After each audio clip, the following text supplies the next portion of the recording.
I believe in change. All of us have had change all our lives, and the level of spiritualism has changed in my life in different places, different periods of time. When I was younger, I would always say, man the torpedoes, full speed ahead, whatever happens, I'll deal with the fallout. Well, at my age now, I got a little bit of wisdom, and I tend to evaluate the situations and think about things. I don't want to resolve the problems that I've created. I'm going to give you sort of a summation of my life and how the Spirit came in and out of me. There were so many changes and so many symbols that came to me and that I recognized during this time. So I've changed the way I was going to speak about 5 times, and so now it's going to be just a mishmash of everything coming out of it. When I was about 7 years old, and my grandfather was an Orthodox Jew, I would go to his home, and I had gone to Sunday school, and I had learned the 4 kashas, 4 questions for Passover. Why is this night different than all other night? And I was in a pretty party dress, and I stood up. He says, and the youngest child will speak the 4 questions. And I stood up on my chair in my party dress, and he said, not you, your brother. Well, that was the first time I felt the loss of being a female. And I think it made me stronger in my beliefs of myself. And then, even in the synagogue, I had to sit upstairs. I wasn't allowed downstairs. My mother was a Reformed Jew. My father was an Orthodox Jew. Even she had to change her wedding plans because my father's family wasn't going to come to the wedding because it wasn't in an Orthodox shul. So there were lots of changes in my life. We kept kosher when my grandparents would come to the house. We no longer kept kosher after they didn't come. Bacon was brought into my life. At 15, I had to go and do tzedakah, which is good deeds. And I was taken to the Veterans Hospital to play cards with the paraplegics. So that became part of my life, to do good. At 16, I traveled with my father, mother, and cousin, and we took a trip across country. I believe that travel is as educational as a good book. And a lot of things, a lot of spirits have come to me through my travels. In my mid-20s, I started reading palms, and I saw symbols in people's hands, and the symbols all meant things. And one day, there was an older woman where I worked, and I read her hand, and I said to her, you lost a child in childbirth. And I don't know where that came from. And she went off hysterical, and I looked and later researched that the risk here, if it's gnarly, is the inability for childbirth. And I stopped reading palms because I didn't want to hurt anyone's feelings. So my daughters asked me to take it up again, and I said no. I'm happy to see Bluma is my daughter, if you don't know, and I'm happy to see her spirits and coming out of her, but I'm not ready for that. I don't want that in my life. So during my 20s, I also had an automobile accident, and with the settlement from the accident, I was able to take a trip to the Orient. It was a young adult tour from Berkeley University, and it was fabulous. I absolutely found spirit in the Orient in many ways. So it was an important part of my life. After my 20s, at the end of the trip, I met my first husband in California. we moved to Utah at one point, trying to have the more the, how do I want to put it, the work ethics, not the busy life of California. We weren't able to stay there, but during my short stay, I went horseback riding in the hills, and the kids were babysat at the stables, and I herded sheep down from the mountains by horseback. I had so many experiences. I helped a priest put on a Last Supper, the Passover dinner. I made 200 potato luckies in a potato growing area where these people didn't know how to make them. Okay, I'm good. She asked me to give her a high sign. 5 minutes is up. I didn't know. I'll keep going if you want me to, but you know. So in Utah was where my religion came to me. Judaism came to me, and it was stronger because I had to be stronger because of what was around me. After that, we returned to California. We took a lot of, during my stay in California, I worked for the railroad Amtrak. We took a lot of trips. A lot of them were train trips with the kids. We went to Indian cultures, and I definitely had the spirit of the Indian in me. I wouldn't be surprised if I wasn't reincarnated from being one. I've been to many powwows, and I love doing things like that. And I feel spirit through music, and through drums, and through just things that move me. And so in California, I left California after many tears were shed at the ticket window. I was able to transfer back to Boston and to caretake my parents. And during this time, I was blessed with my third husband. Never had more than 15 years with any man, so don't ask me if I believe in marriage. I believe in friendship, I think.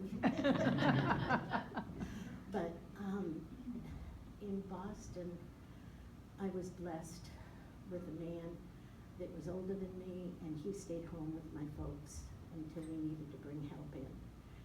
And during that period of time, my parents realized who I was and what I was.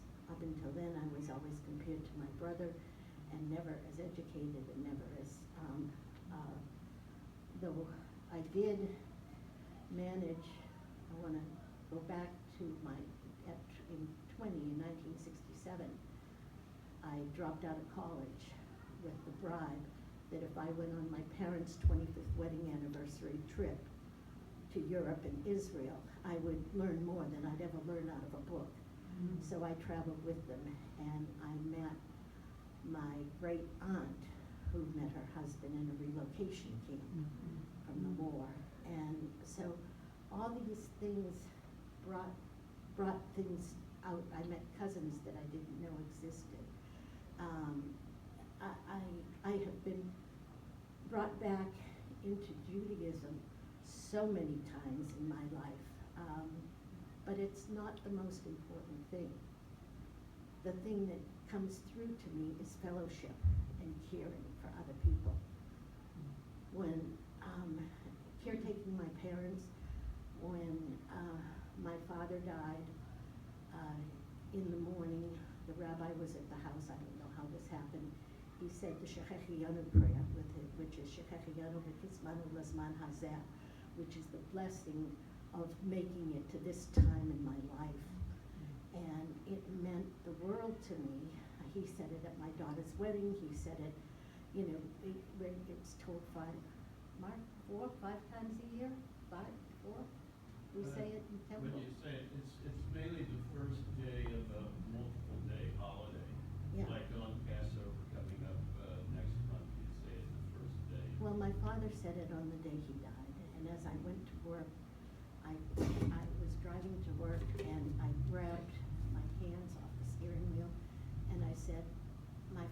in transition, and then I said to myself, you're effing crazy. There is no way you know this, you feel this. And I had it, okay. All right, I got the word, got two thank others. you. So, on summation, I just want to surmise that I've kept the child alive in me. I've kept joy and laughter and understanding, and travel, if you get the chance, do it because it is enlightening. Thank you.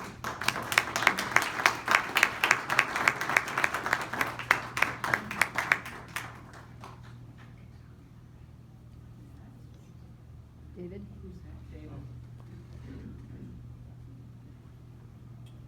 Oh, me? Oh, my. Well, I haven't done one of these things for many years. But, my main question is, who's got the time book? How much time? 7 minutes? 8 minutes? I get you. I'll set my watch. I got it right here. Okay, I'll just keep looking at you. Okay. We'll give you the 1 minute. Time started 10 minutes ago. Yeah, thanks for that vote of confidence. Okay, I'm gonna set this thing here, as soon as I get it. There we go. Okay, so, I'm gonna call this, in my case, this I attempt to believe. So, I'm gonna go back, a little bit of background, where I'm coming from. I was raised as a fundamentalist Christian, and at an early age, I noticed that our church didn't really treat black people like they treated white people. That didn't seem to me like the behavior that Jesus was talking about. And I knew the Bible pretty well because my mom, she was the brains in the outfit. So she would, every morning before I would go off to school or my dad would go off to work, she'd read a passage from the Bible.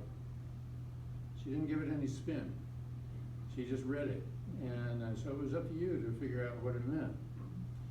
And so that explains quite a few things that happened later.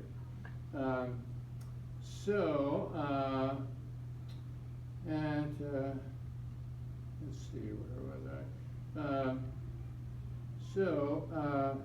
There were other problems that gave me some doubts. Right? But after high school, I wanted to study physics. I was pretty good at physics, and that's what I wanted to study. But I was confused. There were so many theological interpretations of Scripture that just didn't compute. So instead of physics, I went to a Baptist Bible college. And because I assumed that I was missing something important. I was, actually. But after 3 years as a biblical studies major, it became clear that my assumptions were incorrect because Scripture does have, in my opinion, considerable number of inconsistencies and contradictions. And in a fundamentalist background, that was really frowned upon. If I'd had come from a more open-minded form of Christianity like Joni's, it would have been a different path. So now, what did I believe? Well, I reread the teachings of Jesus. I also did a little reading about, from Muhammad and Lao Tzu and Gautama Siddhartha, Christianity, Islam, Taoism, and Buddhism. To my surprise, from knowing a little bit about these, was that these wisdom teachers had a lot in common. They were not the same, and the language was quite different, but, there was a common thread. What can I honestly say that I believe? Well, what people say they believe may or may not be what they actually believe. A lot of people don't even know what they believe. frequently, I don't either, a lot of the time. There is a passage in the Bible that I absolutely do believe, and that is, quote, by their works ye shall know them, end quote. So, I basically work backwards. Okay, what do I do? Well, that tells me what I actually believe. What I say I believe doesn't really matter very much, to me at least. So, so what do I do and why? Well, I frequently come up with the irritating conclusion that I don't know why.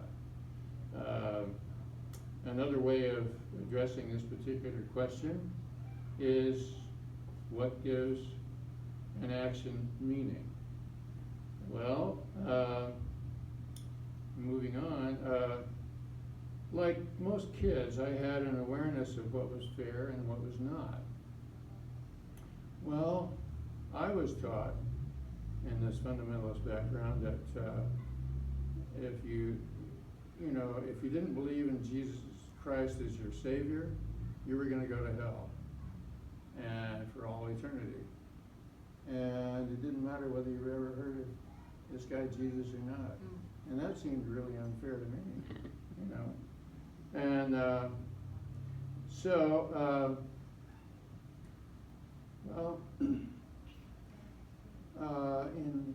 in my community organizing roles, this was quite a few years later, but even now, what comes both naturally and unfortunately for me is to go straight to battle stations. Fortunately, there are alternatives. I attempt, here's that word attempt again, I use that one a lot, to actually believe that I should at least try to understand where someone who, in my opinion, is dead wrong, where they're coming from. And so, quote unquote, context matters. Thanks, Johnny. I believe that listening to your opposition can be more productive for all than just a full frontal assault.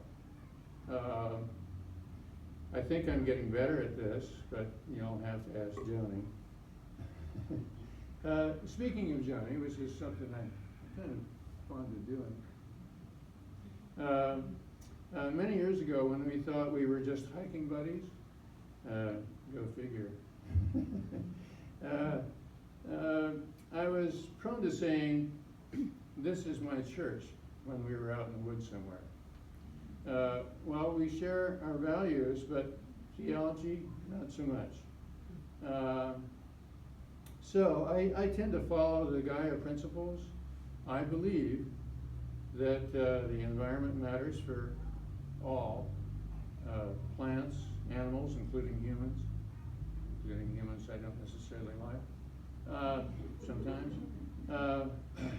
and planet Earth. And finally, probably finally, we'll see. Finally, I also believe that helping those in need not only helps them, but it helps the helper. In that regard, one of my favorite Jesus parables is the Good Samaritan one. I know a lot of you are probably familiar with that. It's basically a story about on this road in Israel, there was this guy that was 1 minute? Oh, shoot. Well, okay, Give the you have story. to go look it up. We know the story. Yeah. Okay. Anyway, I do know that our monthly free lunch crew also believes in that teaching. And so they share that belief. And we have fun doing it. We do. Sweaty fun. Sweaty fun. But fun. Yay, free lunch. That was a plug, by the way. It's coming up soon. And so anyway, finally, really finally, I believe in being trustworthy, which is not always fun either. But Woohoo!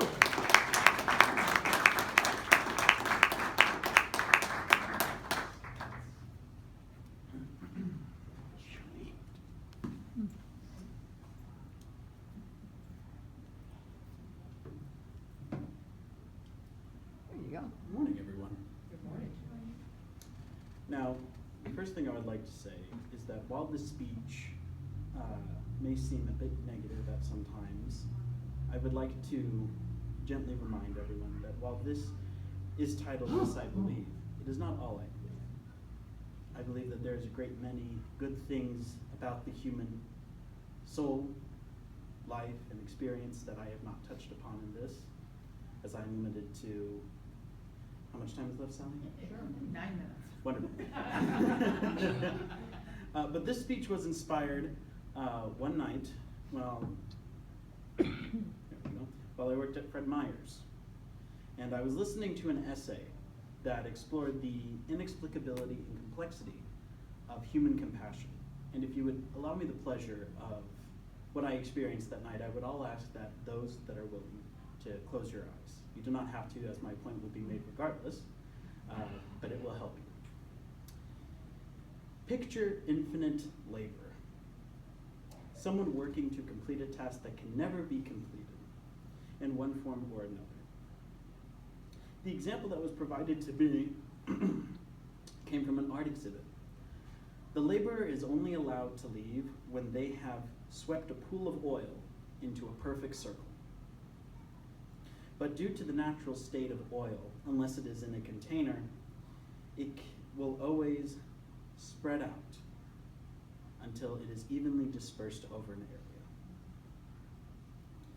So when it seems like the laborer is about to leave and has finished their task can never be completed because there is no way that a perfect circle can be maintained, unfortunately. So their task remains indefinite to them, and perhaps that speaks to each one of our jobs, each one of our hardships, but more ultimately to adversity that we overcome and learn to live with. That's what I came away with. Now the thing that I would say is that this laborer was a robot. Its whole purpose in this exhibit was to sweep oil closer to itself so it may remain powered in order to continue this task. In 36 hours it stopped. I don't know what that says about the inexplicability of our compassion, because in those 49 seconds of describing this situation to you, I've presented a paradox. Compassion is a social behavior ultimately learned from us as a social behavior to help various species and to empathize with others, whether they are the same species or not. Your dog loves you and has compassion for you. So does your cat, your snakes, your lizards, whatever you find comforting to you, that gives you that compassion. They do it because they have learned it from those that have long since passed, but more importantly from others that have provided them that opportunity. Your ancestors. All these individuals that have helped to create this learned ability of compassion. But the paradox has not been addressed yet. A robot is not a living thing. Yet you have connected with its task of never being able to complete it. Why is that? Mimics life. We link ourselves to this robot, and in doing so, we have evolved our compassion. This is what I believe. Humans are capable of evolving their thoughts and emotions to become more compassionate, more empathetic, and being able to relate to the unrelatable. We can recognize pain and interpret tragedy as pain, so then we can interpret it as compassion, to care for it.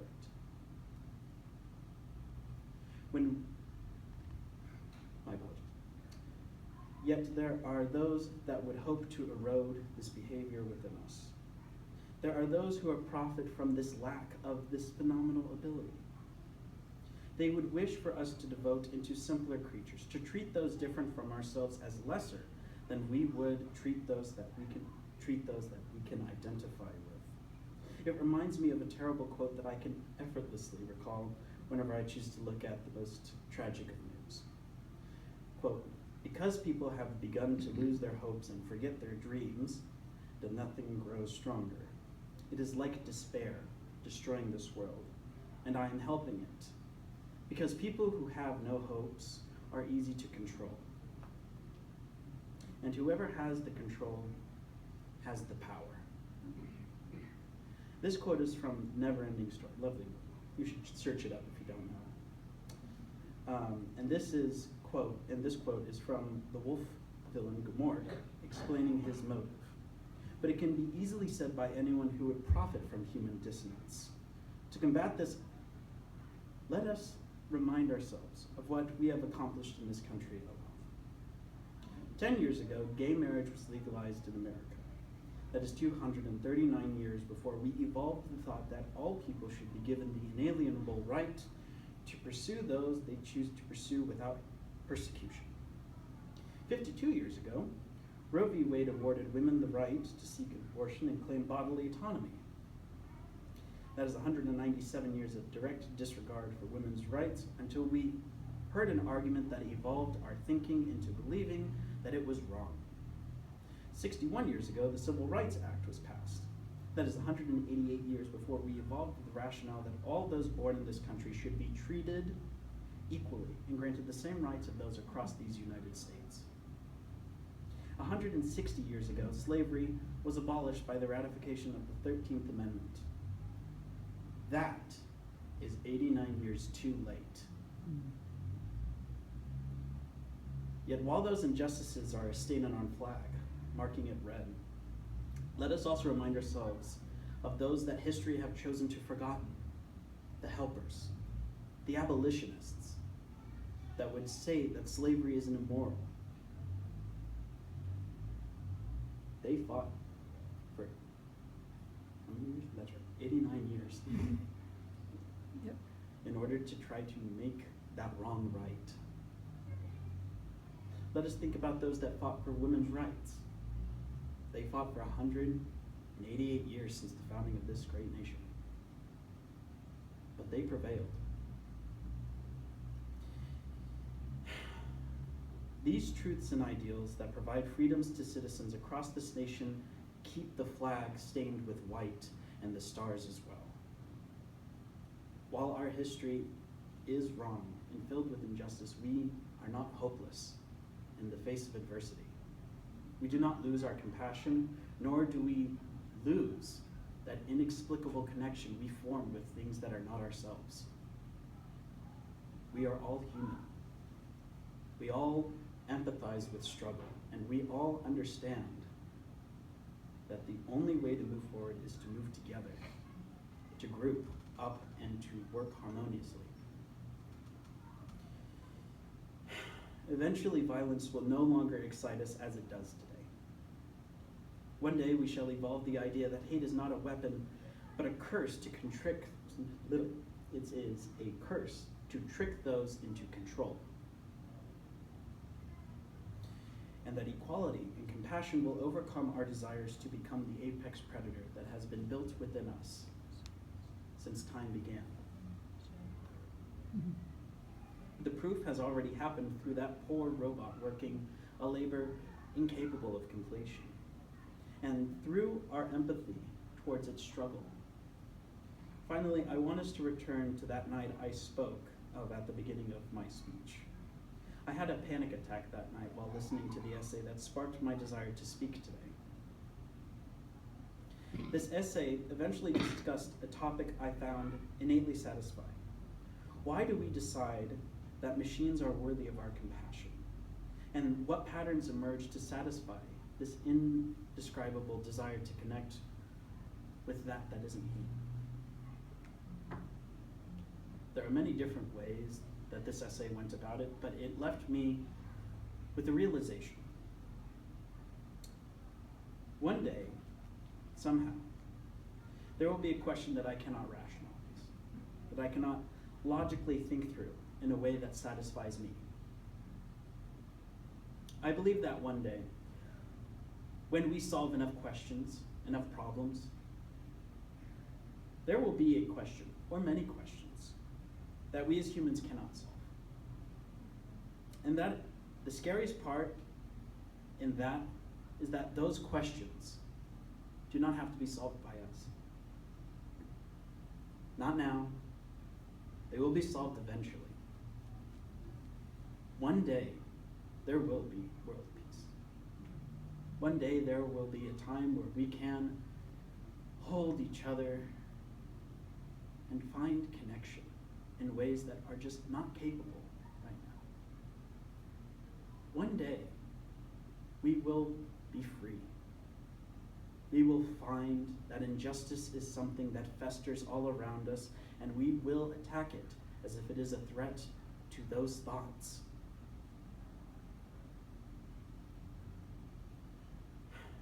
We have already evolved the thought of freedom, manifest destiny,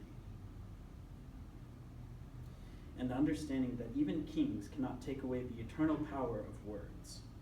Words will always retain their power and their identity as the enunciation of truth. This is what I believe.